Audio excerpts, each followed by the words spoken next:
Halo semuanya, balik lagi nih di pembahasan seru kita. Khusus buat kalian yang sekarang udah kelas 5, hari ini kita bakal ngobrolin topik yang super penting. Aku anak bertanggung jawab. Kalian sadar nggak sih kalau tindakan kecil kita sehari-hari tuh sebenarnya ngebentuk siapa diri kita, baik di rumah maupun di sekolah. Nah, yuk kita bedah bareng-bareng. Oke, langsung aja kita mulai ya. Kalau dengar kata hak, apa sih yang ada di pikiran kalian? Pernah nggak dengar teman bilang, itu kan hak aku. Tapi, tunggu dulu. Apa sih arti sebenarnya dari kata itu? Apa itu kayak barang yang bisa kalian beli di kantin? Atau sesuatu yang lain? Gampangnya gini deh, hak itu adalah sesuatu yang kalian terima. Titik. Sesuatu yang emang udah jadi milik kalian. Terus, pasangannya apa? Yap, kewajiban. Kalau kewajiban, itu adalah sesuatu yang harus kalian lakuin. Ini tuh murni soal konsep memberi dan menerima ya. Hak adalah apa yang dunia kasih ke kalian, sedangkan kewajiban itu ibarat balasan manis dari kalian lewat tindakan nyata. Adil kan? Nah, sekarang coba deh kita bawa konsep ini ke tempat yang paling dekat sama kita tiap hari. Yup, betul, di rumah.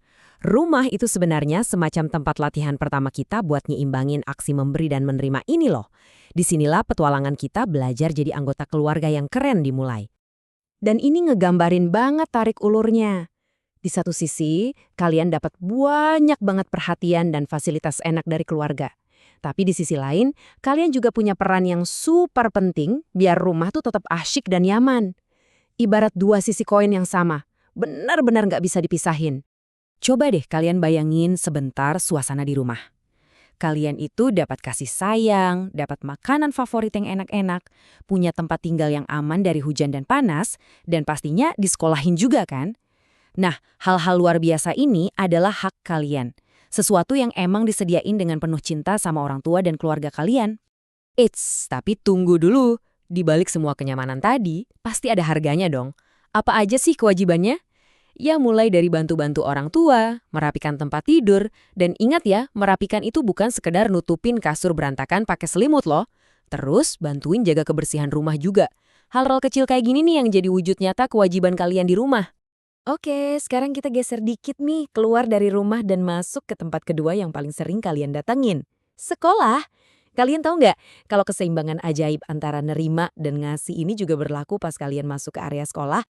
Coba perhatiin deh perbandingan ini. Jadi siswa itu kan nggak cuma sekedar datang, duduk, diem, terus pulang ya kan. Ada banyak banget keuntungan alias hak yang bisa kalian nikmatin. Tapi berbarengan sama itu, ada tanggung jawab yang harus dijalanin biar suasana kelas tetap seru dan kondusif buat semuanya. Terus apa aja dong hak atau keuntungan kita di sekolah? Wah, banyak banget. Kalian berhak dapatin pelajaran yang seru dari guru-guru kalian, bebas pakai fasilitas sekolah kayak lapangan olahraga atau perpustakaan. Dan yang paling penting, kalian berhak dapat perlindungan biar ngerasa aman banget selama di sana. Tapi ingat ya, buat bisa nikmatin itu semua, kalian juga harus menuhin kewajiban kalian. Kalian wajib patuh sama aturan sekolah, menghormati guru-guru, dan, nah ini nih yang sering kelupaan, jaga kebersihan kelas. Bayangin deh kalau kelas penuh sampah, pasti banyak nyamuk dan bau kan? Hak kalian buat belajar dengan nyaman pasti langsung hilang gitu aja. Nah, dari obrolan kita soal rumah dan sekolah tadi, sekarang kita bakal masuk ke hal yang paling penting nih. Siap-siap ya, karena saya mau ngebongkar satu rahasia utama, semacam aturan emas gitu deh, tentang gimana caranya menciptakan suasana yang benar-benar harmonis. Jadi, poin krusialnya tuh ada di sini.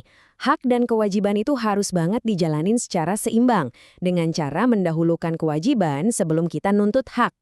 Intinya, sebelum kalian teriak, mana nih hak aku? Coba deh tanya dulu ke diri sendiri, aku udah ngerjain tugasku belum ya? Ibaratnya, kita tuh harus nanam benihnya dulu, baru deh bisa metik buahnya. Biar gampang, kita rangkum jadi 3 rumus sederhana ini ya. Langkah pertama, lakuin dulu kewajibanmu, entah itu ngerapihin kamar atau dengerin penjelasan guru. Langkah kedua, nah baru deh terima hakmu dengan bangga, karena kamu emang udah pantas dapetin itu. Terus langkah ketiga, boom, tercipta deh kehidupan keluarga dan sekolah yang harmonis, damai, dan asyik banget. Sesimpel gitu kok. Terus, wujud nyata anak yang bertanggung jawab di kehidupan sehari-hari itu kayak gimana sih? Nih contohnya, mereka itu rajin ngerjain PR tepat waktu, datang ke sekolah juga nggak pernah telat, dan pintar banget ngerawat barang-barangnya sendiri. Kalau kalian udah ngelakuin hal-hal ini, wah, fix kalian tuh udah jadi pahlawan tanggung jawab di dunia nyata. Oke, masih pada semangat kan? Karena sekarang saatnya kita review interaktif. Kita mau uji nih, seberapa nyangkut sih rahasia-rahasia yang baru aja kita obrolin dari slide-slide tadi. Udah pada siap belum? Pertanyaan pertama, apa sih definisi dari hak itu? Coba jawab keras-keras ke arah layar. Yap, betul banget. Hak itu adalah sesuatu yang kita terima, sesuatu yang emang pantas kita dapetin. 100 buat kalian. Keren, lanjut ya ke pertanyaan kedua. Coba sebutin 2 aja deh kewajiban kalian pas lagi di rumah. Apa hayo? Nah iya bener, membantu orang tua, merapikan tempat tidur sendiri, atau sekedar buang sampah pada tempatnya. Simple, tapi efeknya juara. Sekarang pertanyaan ketiga nih, agak mikir dikit ya. Kenapa sih kita wajib banget menjaga kebersihan kelas? Ayo ingat-ingat lagi soal keseimbangan tadi. Yap, bener. Karena kelas yang bersih itu adalah kewajiban yang bikin hak kalian buat belajar dengan tenang dan nyaman itu bisa terwujud. Dan ini pertanyaan terakhir buat bahan renungan kalian hari ini. Apa sih manfaat terbesarnya jadi anak yang bertanggung jawab?